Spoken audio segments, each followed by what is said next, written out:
contracts. No, yeah. Hello, Hello, welcome. hello.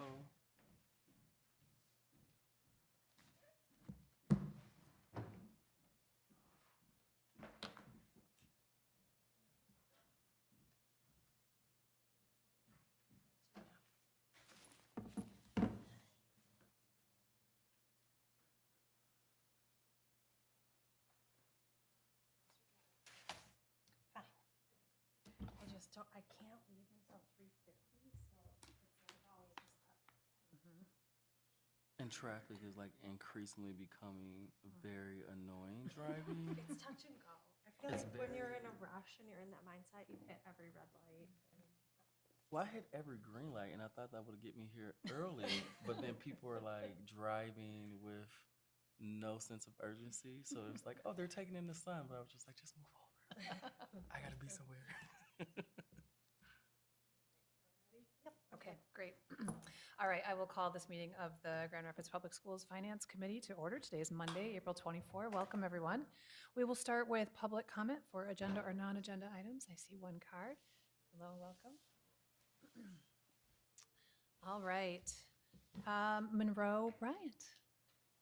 Come on up to the public comment table. So please have a seat. Forgive me that I don't have our policy in front of us, but the policy is that individuals have 3 minutes to make public comment. So I'll set a timer for you and just give you a note when you've got 1 minute left. Okay, cool. And if you could just state your name and you're My name welcome is to begin. Monroe Bryant. Thank you and welcome. Okay, I'm a little nervous right now, so forgive me. Sure, yeah, but- no problem. That's all right. Well, anyway, my name is Monroe Bryant from the Fearless Brother Project. I'm also a rapid transit driver for the city. And I'm excited to let you know that I'm currently the resident curator of the 4-Star Theater, which is located on the Burton Division, right beside Popeye's Chicken. I'm giving an opportunity to the school board right now and all the public schools to invite them to the 4-Star Theater in a 10-day event called the Art of Transportation. I visited Detroit, Michigan at the College of Creative Studies last year, and they had like a 4-story exhibition of creative design concept cars made out of clay models. And I was able to build a relationship with them and actually bring them to the 4-Star Theater. So right now we're trying to connect the dots and stuff like that and get the schools involved and try to get like the busing system so they can see we can have like an early school trip because the event is from September 7th to the 17th. And I'm just trying to get like the bus system or find any information that I could get because I've been sending emails to different school districts and everything like that to see if they could help me encourage the children to come there. And maybe that's an opportunity for them to like learn about the design of building concept cars. Yeah. And I don't know if y'all have questions, but so I don't know. Okay, great.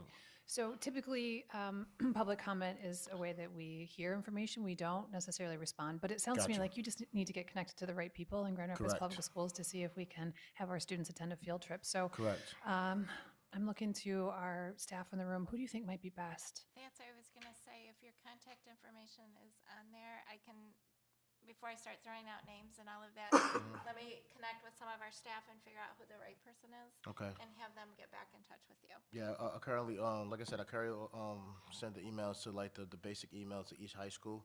Okay. I'm specifically looking for seniors because it's during the time when Thank they're you. trying to decide whether Yeah, what they what want to to do. be Yeah. in life. I already sent the email to Leon Hendricks.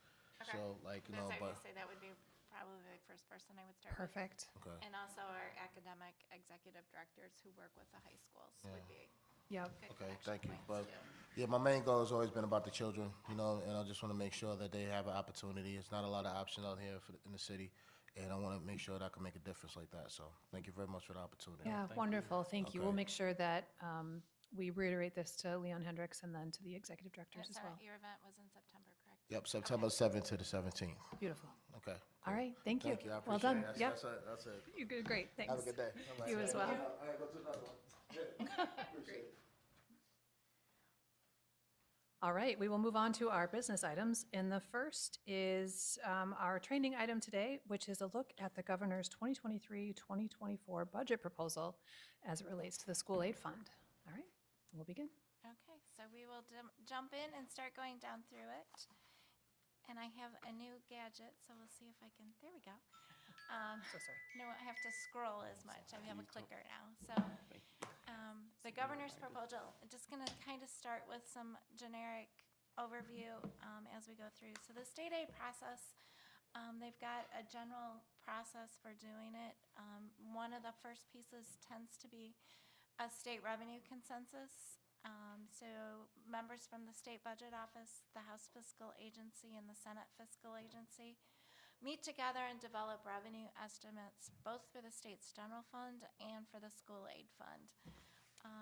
Over the last probably 10 to 15 years, the school aid fund used to be kind of a standalone. It was on its, a standalone fund more. In the interim years, there's been some more back and forth between what gets funded out of school aid and what gets funded out of general fund. So it's now looking at both of them together more frequently to see if the state aid, the general fund is having difficulties. There may be a few more things that end up in school aid that were traditionally general fund. The historic one there is colleges and universities used to be funded out of general fund, and now there's a significant portion of school aid that is used to fund those as well. The next part down through, and this is kind of a generic sample, that's why I just called it sample timeline. So like I mentioned, there's a state revenue consensus meeting. Typically, there's one in January and one in May. The governor uses that information and provides her or his proposed budget typically in early to mid-February. In years where the governor changes, that gets extended out a little bit longer because they're not taking office until early January, so I think they have until early March to get their first budget out there. The House and the Senate each prepare versions of their budgets. Over the years, this has also changed. Typically, like 20 years ago, the House and Senate would alternate and who came out next with their budget. That's kind of changed over the years, and now sometimes they come out at the same time, they come out different times. What we're hearing right now is they're both working on their versions and they should be coming out soon. And I haven't really heard a definition of what soon means. So our Michigan School Business Conference is this week, so hopefully somewhere in the next 3 days I'll hear a little bit more information. But so that's where we've got the timeline varies from mid-March to mid-May typically to get those House and Senate versions of their budgets. After the 3 budgets are proposed, there's a conference committee to resolve the differences. So sometimes they'll put like a dollar placeholder in on something. They may not want it, but they at least want the opportunity to discuss it with their colleagues in the other 2 branches. So if you see something unusual come out in a version and it's just got a dollar placeholder, it means they want to have more discussion about it. Once they get to an agreed upon version, it goes back to both the House and the Senate, and they have to approve it as it stands out of conference committee. They can't make alterations, otherwise it's a new bill at that point, and they'd have to go back to conference and discuss it again. So once they get to that agreed upon version, that's what's going through. But then once it gets the legislative approval, it does go to the governor to be signed, and the governor can still line item veto individual items. So early when we started with Governor Whitner as the Democratic governor and the legislature was Republican, there would be times where they couldn't come out with total agreement out of conference committee, and so the governor would line item veto certain things in those bills. So that's all a time process. Typically, I think their target has been to have a budget by the end of June, but it has come as late as the end of September when the state heads up to their fiscal year. So as we've mentioned, GRPS has to adopt a budget by June 30th. We're working on those budgets right now. So we'll be working on a lot of estimates. Even, if they come out with something, I think right now we're scheduled to come to your board work session on June 12th.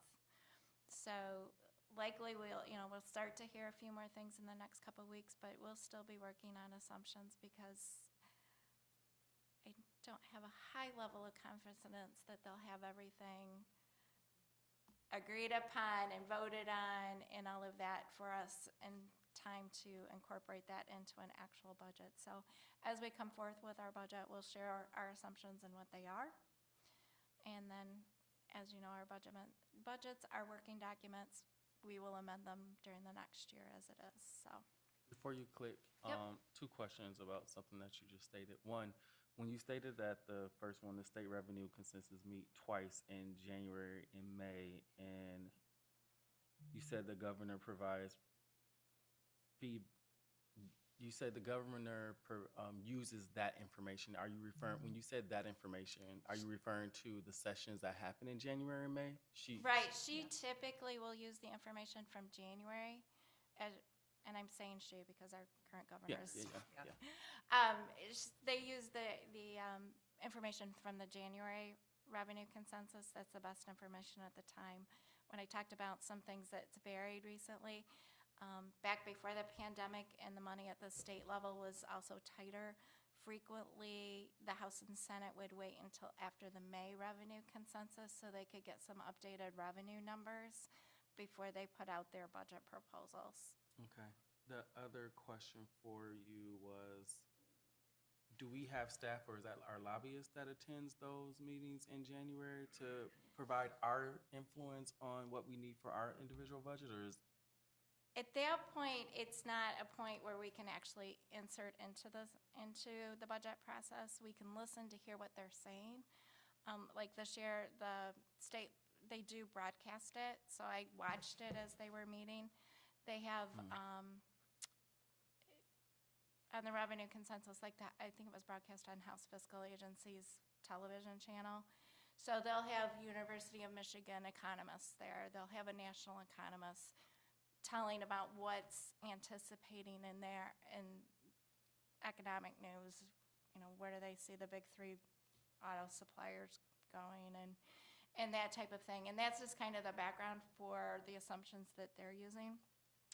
And they do put out their budget documents about where they're predicting state revenues to be at.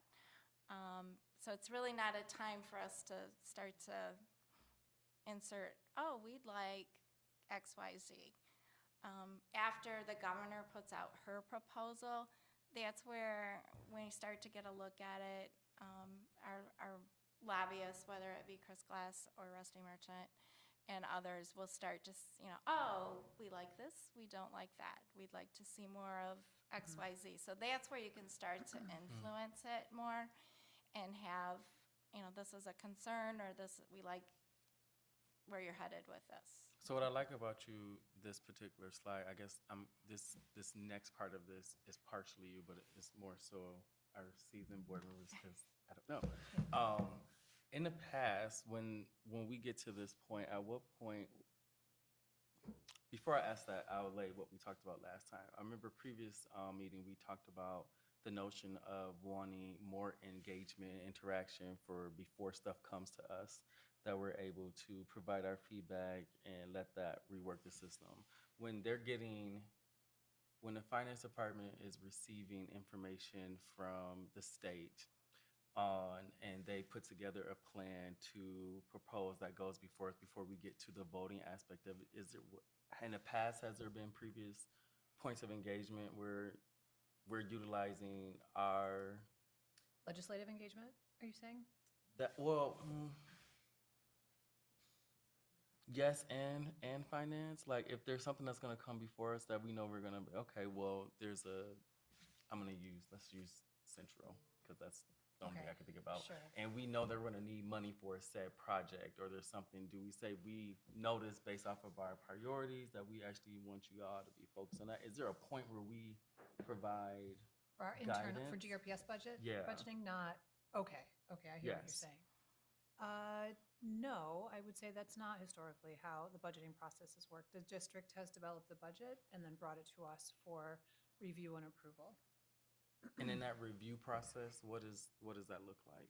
Do we provide you feedback? Is that the process that you want Sure. feedback from before it comes? Because I think it's, in my head, it's like, how do you prep to get the yes, right? Mhm. Or prep to get the approval? Like, what is Yeah, that engagement with it's us? a multi-stage process, so usually you bring the budget to us May, is that right? May Finance Committee? And then public hearing on it in June? That's is what I that was gonna right? say, typically what we've moved, because the timing has changed so much, Yep. is that we had, and go to a board work session, especially with the new year budget. And all of your colleagues have to vote on it, not just the finance committee, so we found that it's a little bit more helpful if we can walk through it at the entire board level at the work session in June.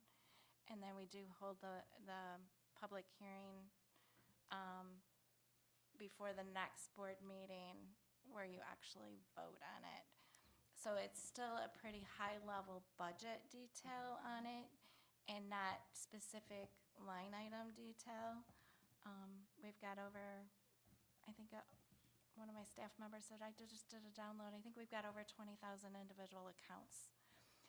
I don't think you want a budget level at 20,000 No. different accounts. So it's a pretty rolled up.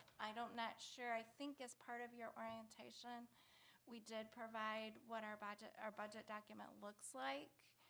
And So that's, that was just steered from, just so you understand where I'm coming from. It was an aspect of, I'm anticipating what we've been seeing and hearing back from community in our last meeting, especially the last one that was at Ottawa. And so my aspect of it is, how do we get informed enough to not only stand behind these decisions, but also help continuously be that point of informing, where we have time that if community continues to be in, let's say, a disagreement with some of the things, that we have time to hear, adjust feedback, and then move forward, versus what they've been stating to us that they want to see those changes. So this is just wondering if there's a point in the process that previously has worked that's not currently working to the standards of what our constituents are saying that they need and want, and how do we improve that process while we have the time now before it's an afterthought. Yeah, I hear what you're saying. So different, very different from what we're hearing in this presentation, which is the legislature determines what the school aid process is so that our district can do the budgeting based on the revenues that we'll be receiving. So you're asking about the GRPS budgeting process. So, yeah, I would say But doesn't this influence our GRPS? it absolutely does, yes. However, we don't always know what the school aid or the per pupil funding is. Until after. Got it. And sometimes after the budget is approved in June, because they haven't made the decision until the end of September. So there's a lot of estimating, of course, educated with historical context. So as you look back in time, you'll see there's a great deal of accuracy in the budgeting process from our business office team. I mean, as Ms. Cribb said, this is a rolling budget in that we receive 2 amendments every year because of things like Because this, of right? what happens. So even though we're going to bring forward a budget, or we're going to receive a budget in June, it does not mean that there's not flexibility or the ability to adapt it. So,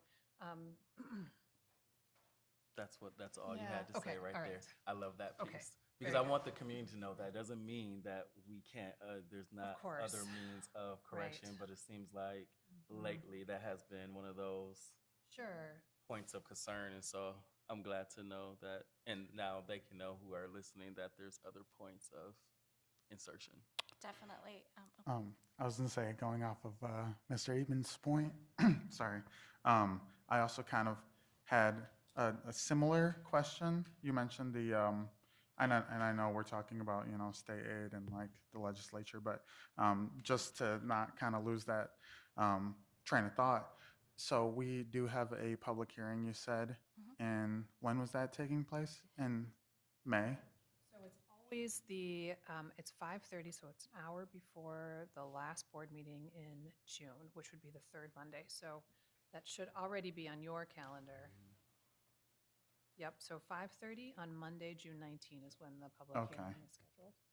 So they'll present it at a work session to us. We can ask all the questions we. I see it, yep, public hearing. Mm-hmm. and it will get posted on the website too, so it will be available for the public. Okay, and I guess I'm wondering, because we have to vote on a budget on that last meeting? We sure do. Okay, so I guess what is then I guess, the point of having a public hearing? It's a We requirement. have to by law. It's a state requirement. Okay. Um, And have we ever considered it having it? Well, I guess it's a state requirement. I understand that. Are we wanting to have input on the budget? Obviously, it's kind of late at that point, right? To say, oh, well, this is what the public is saying. It's just more of an information session then? More to inform than to. Transparency in how we are budgeting and what to expect in the oncoming year, rather than just based on the structure of it, input on how to budget for Okay. the upcoming year. Have we ever had I guess hearing what transpired, right, at Ottawa Hills, I think the public is asking for more, more transparency along many lines, right, within the work that GRPS does. I guess I'm wondering, historically, have we had meetings where there is public input into like budgeting and what we're spending, or is this the only thing that we've had historically? Are you Is this asking the- about participation in the public hearing, and did we receive feedback from community on the budgeting process, or Yes. independent of that? I'm asking if we have received input, or if we've created spaces to receive input from public I mean, concerning the budget, aside from. did it with Esser. Absolutely, yes, with ESSER we did. Yeah, I would say there has not, in my time in serving at least, there has not Right. been much participation or attendance at budget public hearings. Okay, I think there's but a. we have had them before? Absolutely, oh yeah. Okay. Well, but the required public hearing. Okay. Are That's you what you're thinking in asking. terms of the city with the participatory I'm budget thinking, yeah, in process? terms of like that, along those lines where people voice their opinion for, hey, we would like money to go towards, this in the budget, or do you have this in the budget? And if not, why don't we, or how do we get there? So not just necessarily the one state required meeting, but other meetings prior to the budget, because I know Urban Core Collective, had their, what was the show us the budget, right, like meeting, and I actually haven't received any information from them yet, but I'm wondering, how does that information from the public kind of trickle down to the decisions that the district makes in terms of where money is being spent? And so I'm hearing we only have this, this meeting, prior to our vote, and that's it. And so I don't know, I guess I would want to encourage us all to maybe create that space for, to hear the public and to hear their ideas of what they might want to see money being allocated towards. What was that? Prior to it being approved? Is that what you're? Prior to, Anytime in the year. yeah, just yeah, throughout the year, instead of just having the one public hearing. I would say, I'm sorry, did you want to Yeah, I respond? was going to say, I would say, I haven't experienced a direct involvement like that, but I do think that we make our strategic plan after lots of input from the public, and then our strategic plan highlights what we as a district Agreed to fund. think is important, and then the budget should reflect that. Mhm. And the strategic plan is developed with the community input. Does that make sense? No, it makes sense. I agree. And I actually have the strategic plan pulled up because I'm always looking at it, because I'm like, okay, how does Yeah. this tie into this? Yeah.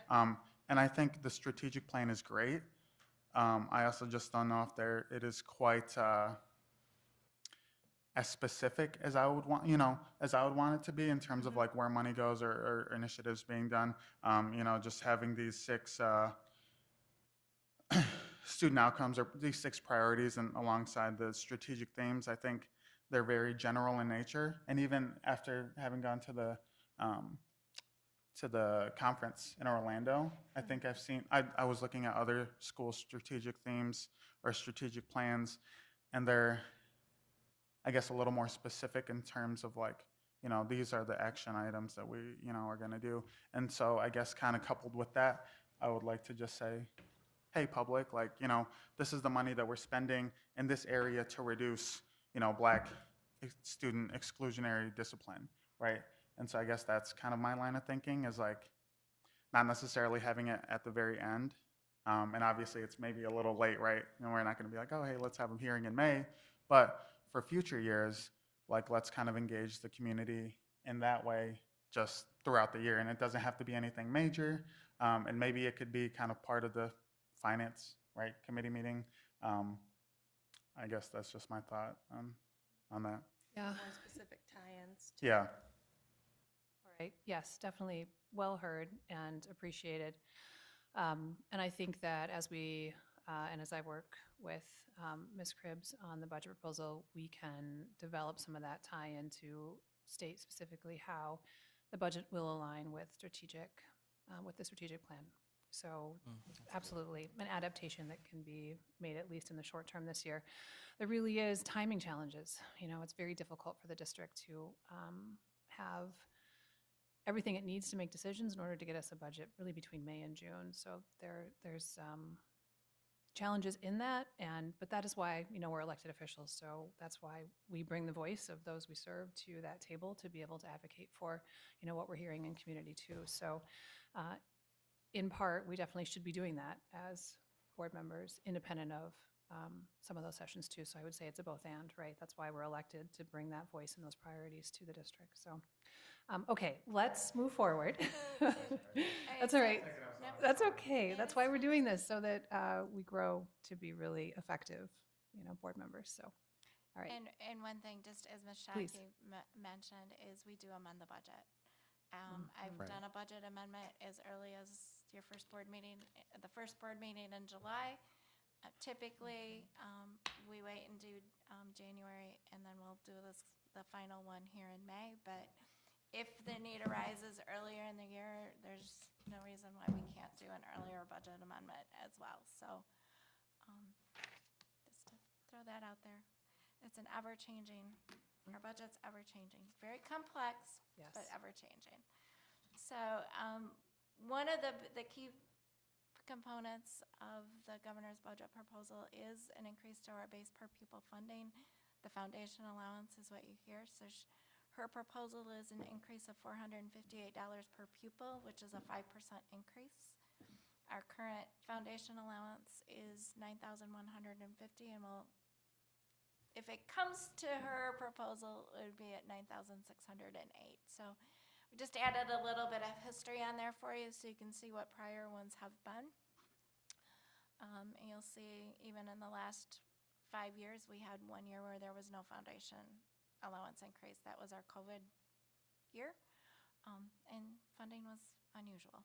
So unusual was times, unusual, unusual yes. funding. Yep. Special ed funding, and this is one that is complicated in trying to explain. Ms. Schottky and I went through a version of it, so this is my attempt at getting to take it into bite-sized pieces a little bit. So before fiscal year 22-23, there was a formula that special ed students, the cost for those, or the revenue came in was based on costs. So each year we have to do a special ed cost report, and we do a special ed transportation cost report. And we would get funding based on 28.286138 and for transportation 0.704165. Those numbers have been numbers for as long as I can remember, and how they came up with them, I don't know. But there was a reason, I'm sure, at some point that they fixated on those percentages. For 22-23, they kind of did a major overhaul on special ed funding. So it's now got two components, which the first one, it brings us in line with the way our general ed FTE are funded. It's number of special ed students times the foundation allowance. They've got a second part in there, so it takes the prior year cost calculation, so those special ed costs and the transportation costs times those percentages, and then it subtracts 25% of the foundation allowance calculated in step one there. So the proposal that the governor is putting out there is, instead of subtracting off 25% of the foundation allowance, next year it would only subtract off 12.5% of the foundation amount. Oh, that reads differently. Okay, thank you. So you kind of have to sit and process it for a second It's to complicated. get there. What we're hearing, as long as, the state's intention is to move to 100% foundation allowance plus the reimbursable costs. It's just they're doing it in a couple years step forward to it. So kind of complicated to explain, but So for the 23-24 school year, I'm assuming that's for the school year at the bottom? yep. We would have an additional projection of 768 plus Yeah, 100,000? Yep, the Senate Okay. Fiscal Agency looks at and puts out projections based on our current year expenses and our current year FTE, what it would look like. And that's their projection of what an increase would be for us for next year for this. So it's an estimate, but at least I didn't have to try to figure out this complicated calculation. They've already done it. I have a quick question. So, okay, so the 768K, so that is for special education funding. So what does that cover? So it just covers transportation and then what? It's any special ed cost, so it could be our classroom teachers for Classroom special ed. teachers. It could be some of our service providers, whether it's the speech pathologists, the social workers, Right. the school psychologists, the OT, the occupational therapists. It could be any special ed related cost. This is just what's coming from the state. This isn't saying whatever else, from my understanding, that this isn't the additional funding that GRPS puts in from the general operating fund towards Right. that. This is just additional funds. Right. And I guess, I don't know if you would know why they have this separate than the general fund? Typically, special ed costs have been more than general ed costs. Right. And so typically, we've had to take money that we would normally get in for general ed students to fund the required services for special ed services. Right. So that's where they're trying to get it increased to say, okay, we'll give you the full foundation amount plus Plus. the reimbursable costs. Okay. To get to a more fully funded to address the needs that special ed students Right. need. Historically, why it ever made the break, I'm not sure. Right. Okay. Thank you. Yep.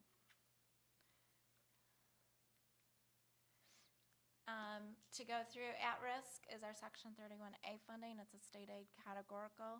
So the governor's proposing a 5% increase on that. So we just put in, this is our 22-23 dollar amount is just under that $12 million. So an estimate of what a 5% increase will be is just under $600,000.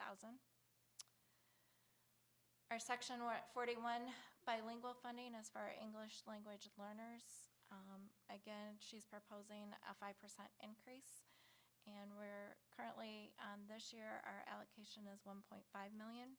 So 5% on that would be about $77,000 increase on that one. Anticipate our need? Like, is there a gap? Typically, yes. One of them a few years ago, and I'm going to get my years mixed up, so I'm just going to say a few. They put out a school finance research collaborative funding and identified the needs for special ed, at-risk, and English language learners were significantly underfunded at the state That's what I level. was thinking. So the last few years, our state aid, they've been increasing it. Section 41, it was not that many years ago, even given our large population of EL students, we would only receive $200,000 or $300,000. So they've made significant increases in the last few years on what we're getting in to build stronger programs and stronger supports for the EL students. Okay. Likewise with at-risk, they've made some significant investments there. Is it where I would like to see it? Not yet, but they've made some significant strides, so we're grateful for what they have done. GSRP, this is one that is now moved to a per pupil as well, like our regular Yep. foundation. Great Start Readiness Program, so it's for Yes. 4-year-olds, right? Correct. Yes, thank you. Great Start Readiness Program. Oh, So it's preschool for That's what 4-year-olds. you, okay. I thought Yep. you was just. And it's frequently, sometimes with GSRP and GRPS, sometimes Yes, it's it's a little easy to get that. confusing. It was. That's why I was like, wait, what am I looking? Yes, sometimes you have to stop and back up, but it is for our 4-year-old preschool program. A couple years ago, they increased that. They used to get a smaller per pupil per slot. It's been increased for the full day to the 9,608. On that, and some of the things that are out in the proposals, there's not a lot of details. And so this next one, the expanded transportation, there's not a lot of details of what that may look like yet. So she's proposed to put $18 million statewide. I don't know what that will look like for GRPS, but, you know, we should get a portion of it, whatever it may look like once they come out with the details. of And what that's that may just for look like. preschool, right? Correct. Okay. That top line, the mental health grants and administration, again, there's not a lot of details on that one, but it's additional 28.9 million's been proposed. Not quite sure what that will look like. But the next two are actually per pupil payments that went into effect for 22-23. And so she's proposing to increase those again for the next 2 years. So in 22-23, there was $150 million out of the state aid, and GRPS was getting about 1.6 million of that.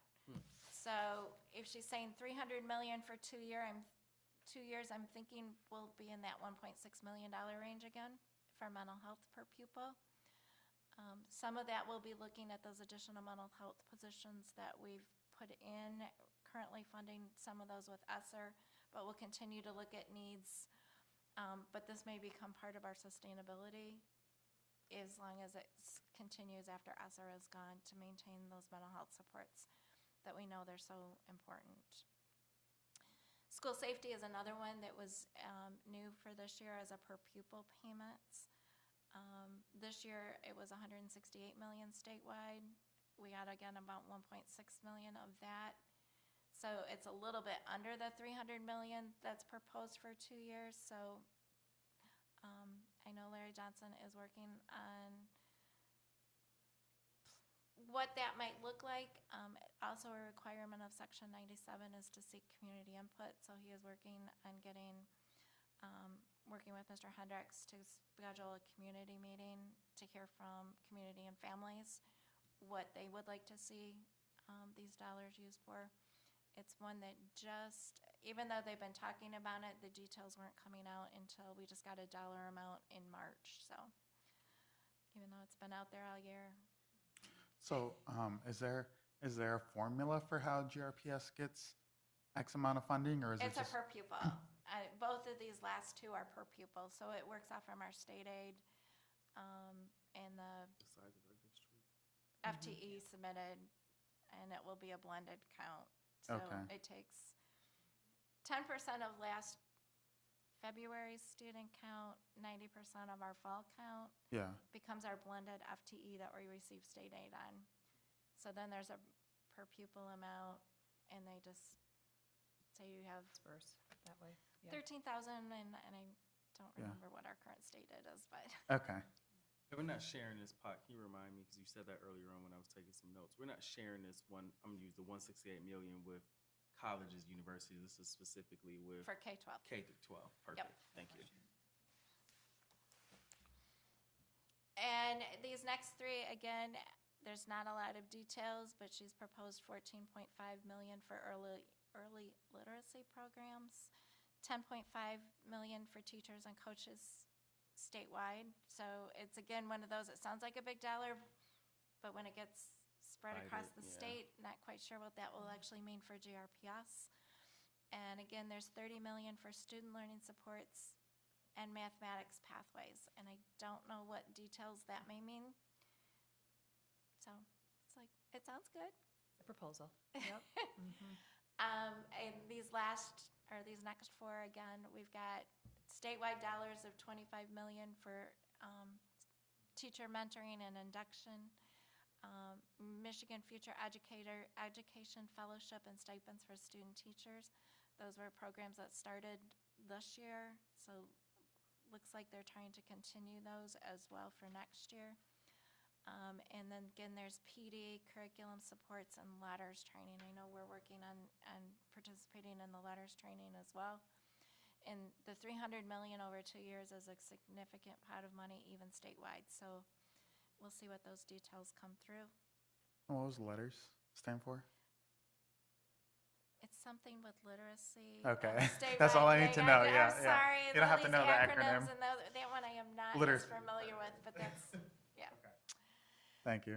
Yeah, they've got special ed training for administrators, and I think that's one. Special ed has a lot of regulations and guidelines, and as a state, there's a lot of new people in special ed administrators and all of that. So I think this is a recognition about we just need to do some extra care to make sure we're doing what we should be for our special ed, our highest needs students.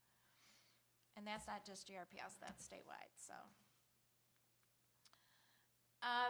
This top one is an interesting concept. She's proposing to put $900 million into a rainy day fund for schools. And that would be funds set aside for future budgetary needs. So as we've talked about, the state has a lot of money in school aid right now. With all of the COVID funding that's come in, the increased tax revenues from all the sales tax and all of the other things that they've collected, they have a significant amount of money. One of the things we've been concerned about is sustainability once all the COVID funding goes away. And we've gotten some significant per pupil increases the last couple of years. Will they be able to sustain it? So I'm looking at this as this is the way the state's trying to build something. That they will be able to sustain it, so we shouldn't have to worry about it. Back in the late 2000s, when we went through a big recession, and Michigan stayed in the recession longer than any other state in the nation, we actually had per pupil funding cuts. So that's being in the back of my mind of, yeah, not only are we on the COVID funding federal government cliff, but if the state experiences a recession and a downturn after we come off from this, how are they going to sustain these increases in 31A, the increases in Section 41 for our EL students, as well as our foundation allowance? So it's a substantial rainy day fund that they're trying to set up, and I think it's to keep us sustainable. So that's, to this conservative accountant, is really good news. The other one proposal that's out there is universal preschool for all 4-year-olds. And again, there's not a lot of details of what that might look like, but just something to keep in the back of your mind of our GSRP program that we talked about just a minute earlier may be able to be expanded even further than it is right now. And that was the governor's budget proposal, and Was that 900 million a one-time deposit, at or this is that? point, it's a one-time, yeah. Is That's there, going to be tricky. is there a balance in a rainy day fund right now? There isn't one right now. There is not, okay. Yep, very good. So something is better than nothing. That's right, that's right. So what has historically happened here is that the CFO presents on all 3 budgets as they start to come in from the state. So this is the healthiest that I've seen an education budget come from the governor, but I also have never seen the governor's proposal be the one that's ultimately voted in. So we know there will be changes. This is a good sense of setting the stage of what's going to be considered. So as soon as the House and the Senate propose theirs, what's been helpful in past years is a side-by-side look. And so that's, I think, what we would do then either next month, probably next month. That's what I was going to say. Yeah. Depending on if they really get something out here in the next week or so, then we could bring something back for May. Yeah, perfect.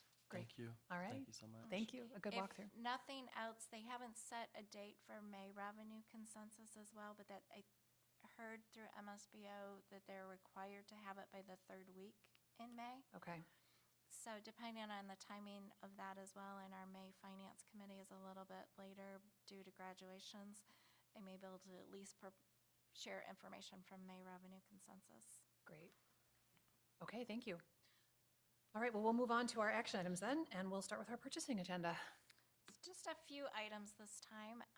The first item is translation interpretation services. This is an area we put out a blanket at the beginning of the year, and we've just are a lot more intentional in the last several years, but even this year. And so there's an increased need for services, so that's why we're asking to increase this blanket. The next item down is for food service. Not sure for the new school board members, but we'll just do a little some background, synopsis please. there. Yep. Mhm. GRPS Food Service provides food service for 10 districts. Some of them are as large as East Grand Rapids, as the entire East Grand Rapids district.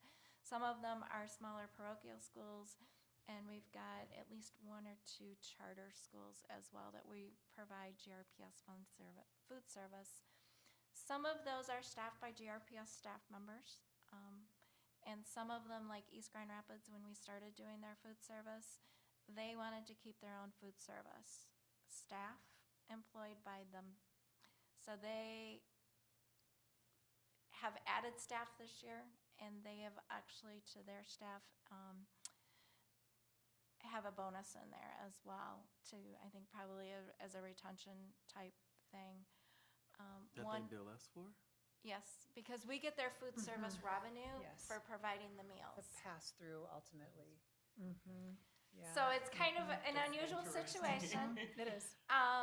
But it is for each of those 10 districts that we provide food service, we do account for them all separately. That was one of my requirements when we started to do it, because I'm like, especially when we started doing for East Grand Rapids, I'm like, I can't subsidize East Grand Rapids food service with GRPS funds.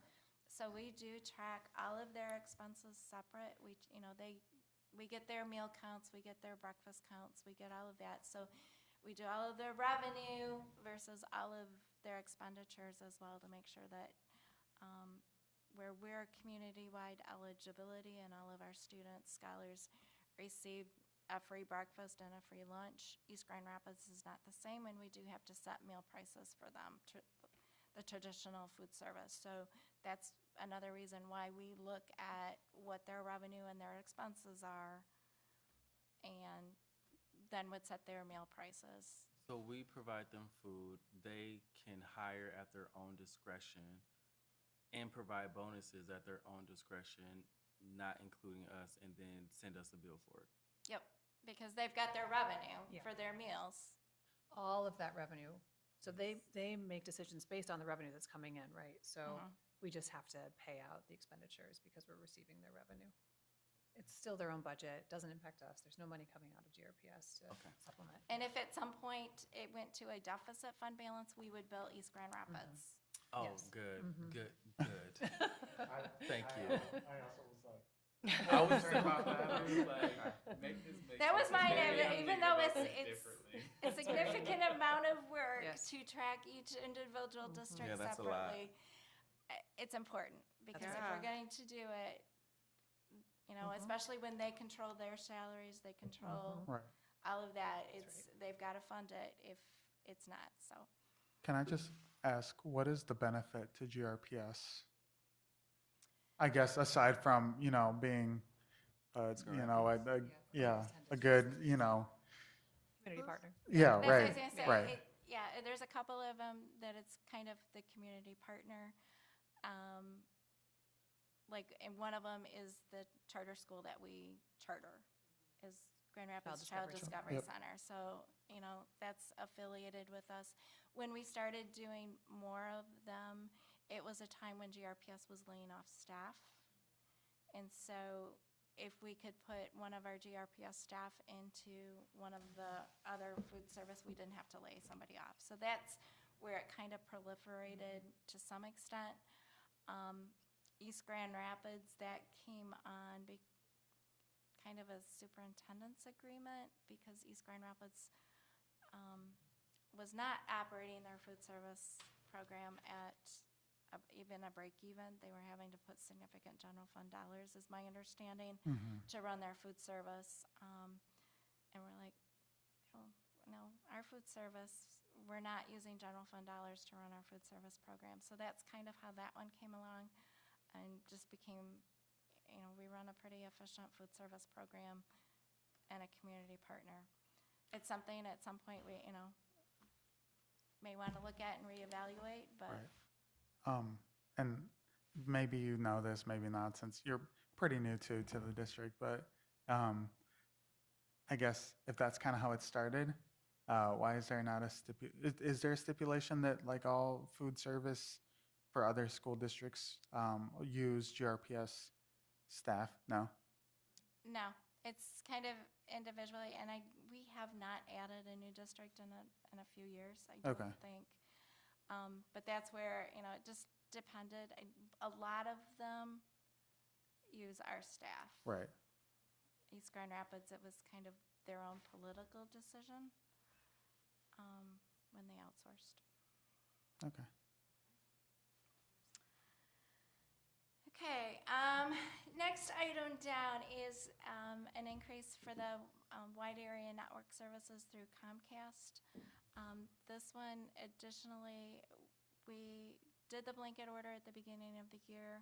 We had gone out for a bid on services, and we're looking at transitioning away from Comcast to Metronet.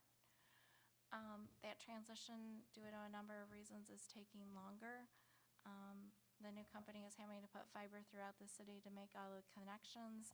With the supply chain challenges, it's just taking longer. So we had a blanket out there for Metronet and for Comcast for 22-23. We're not anticipating actually having any expenses through Metronet this year just because of the timing of everything. So we just need to bump up Comcast to get us through the end of the year.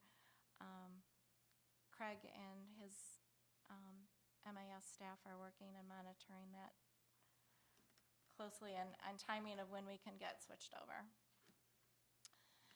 The next item down is to replace lab equipment in the digital design lab for Museum High School and to bring them up to what we have in some of our other district labs.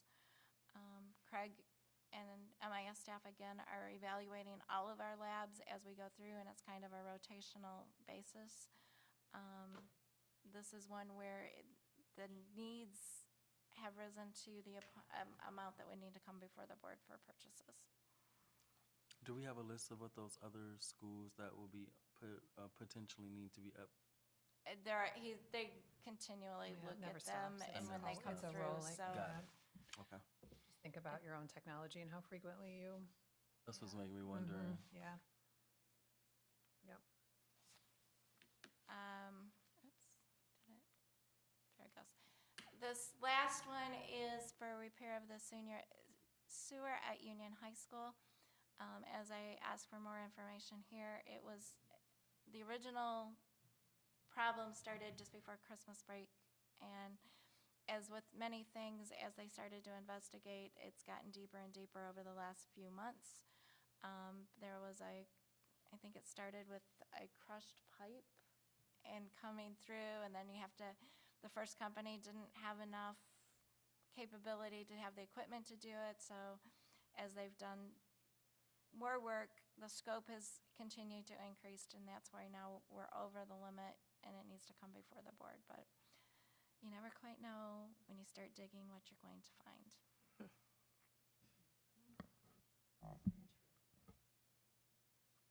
Any further question or discussion about the purchasing agenda? If not, I will entertain a motion for approval to move this forward to the full board. So moved. Second. All in favor, say aye. Aye. All opposed, same sign. Motion carries. All right, we'll move on to our donations.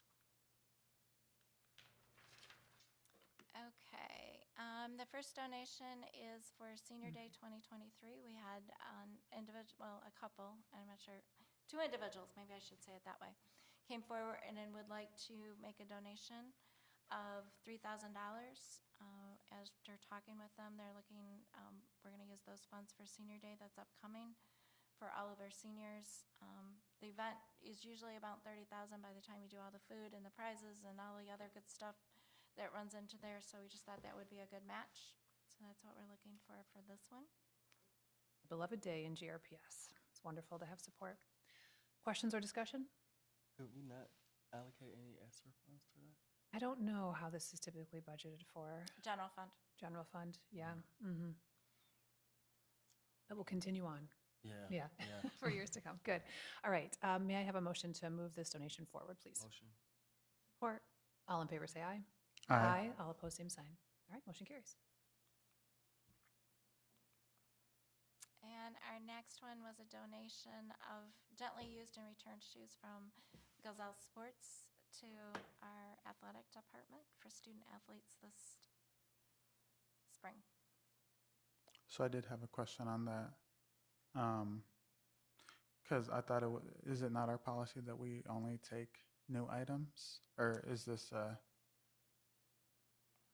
is that I correct? wondered the same thing. Sometimes when the clothing, because I just had this situation happen with Wolverine, sometimes gently used does not mean it was worn, and more so there was some defects that got returned as a result, or there was a sole glue coming apart, which they had to send back and repair. So I guess it would depend on how that is being interpreted through Giselle. Gazelle. Gazelle Sports, yeah. Gazelle Sports. But I know with certain companies, that's what they consider that. So I guess. That definition. And I know just from our GRPS staff, I didn't see what these actually look like, but our GRPS staff is very sensitive to, we're not going to give things that, like a pair of my tennis shoes at home, I would not give to a GRPS student, so. I wouldn't get to anybody. Yeah. So, Yeah, is it correct that policy was, or is it a policy? So, It's put in no, I place because don't- of COVID? Yeah, correct. I'm wondering if that is. And so I'm yeah. wondering if because it's coming from a store, we know. And it was during COVID that we said we were no longer taking used clothing, right? Yes. So that was, I think that's what you're referencing from the donation Yeah. presentation we had Yeah. last I month. had the same thought. Yeah. going to the meeting, yeah. So should we get that verified before we? I think we can ask the question. I also would imagine we have scholars in need of athletic shoes. So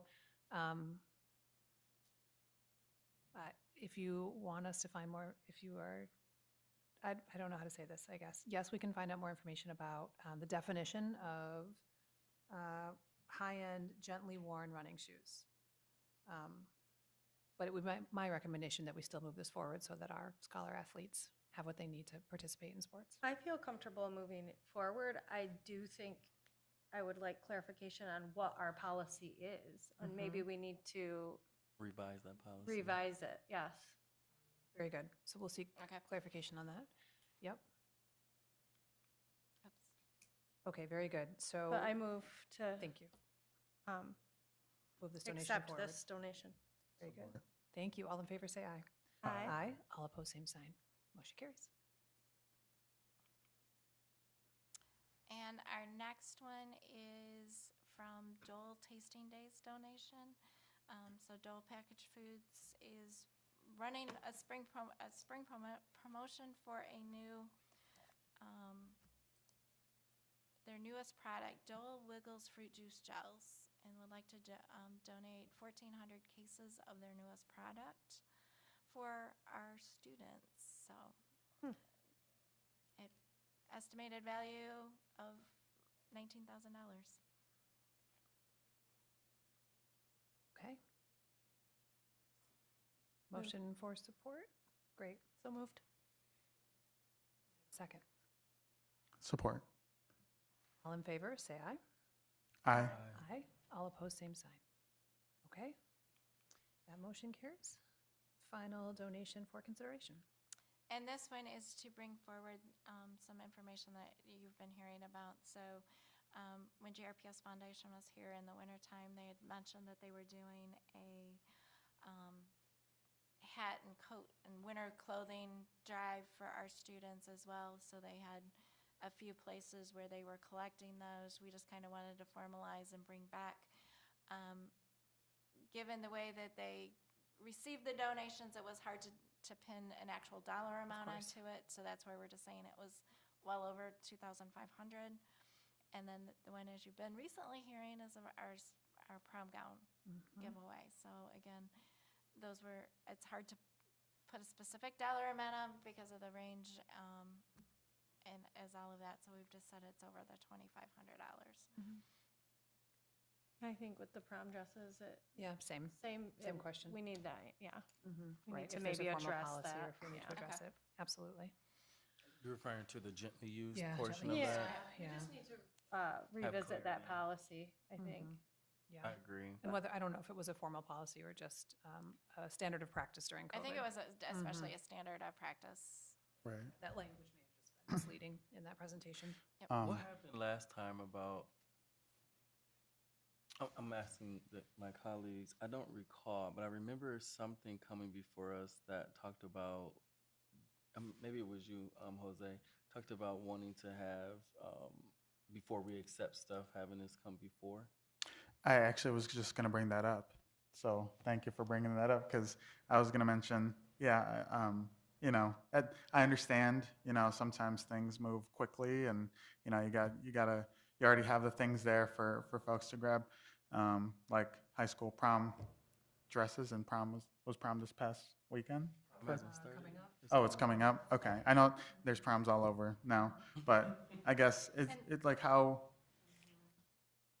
so let's say we were to not, you know, pass this, like then what would happen? What would be the recourse? So basically, that's not being an afterthought. Yeah. Well, and that's, going forward, this is my intention now, okay, you know, GRPS Foundation has done this prom school, or this prom gown. The way it came up last year, it was definitely a last minute type things, kind of a spur of the moment. This year, it just kind of got out ahead of us again. So we'll have some more intentional conversations with the foundation. What are your plans? So we Right. can bring forward, you know, are you going to do a winter apparel again? Yes. Okay, let's get that in front of the board in September, October. Again, with prom. And this year, I know they've been talking about, it just kind of dawned on them that maybe we should be doing something for our young men as well as our young That's right. ladies. So it may look an expanded version for next year, what that may look like as well. So that's my intent, is to get more intentional so it is in front of you before it happens. I was going to ask you about that, if the boys or those who identify as had options for this. I just automatically, I guess, assumed that that was taking place. We were Yeah. just highlighting those who identify as girls. And so, So far, yeah. But it's new. I think maybe last year was the first time on a very limited basis. So growing into what has now become an opportunity and really a resource for our scholars. So yes, I think it sounds like that's already being recognized and a plan to improve. Yeah, it's good. absolutely. Okay, all right. May I have a motion, please, to move this Motion. forward? Thank you. Do I have a second? Support. Wonderful. All in favor, say aye. Aye. All opposed, same sign. Motion carries. We'll move forward to our reports. And on the financial statements, I don't have a lot of comments. Things are tracking as I would expect them to be at this point in the year. One thing, we are currently working on our next budget amendment, so you'll see a couple items in there, and I think on our summary sheet, this will be adjusted in an amendment too. So, but in general, things are tracking as I would expect. So I don't have a lot of comments on the financial statements. If you've got questions, So we'll see Budget Amendment 2 in May? Mhm. Okay, May very good. finance. Yep. That'll be a robust meeting. Yes. Budget amendments and maybe House and Senate budgets. Good. Okay, bond construction update. Mr. Smart, welcome. Good afternoon. So, okay. So I divided into 3 groups of information that I'll share with you. The first one will be the phasing, what we've done. Then we'll talk a little bit about the wall, the famous wall. And then I'll give you an update on Want the it to be, yeah. on some potential delays. So on the phasing, we are working on phase 4, and we're estimating the completion of that work will be in June. Right after, well, during Thanksgiving, during spring break, Rockford Construction started working on phase 5. They started early. And we wanted to do that to make sure that we had plenty of time for completion, so that we're not struggling at the end of the summer to get the building ready. They have already completed all the demolition work for phase 5, and they are currently replacing windows, and they are also doing the infrastructure for the HVAC work. So we are making some grounds on that.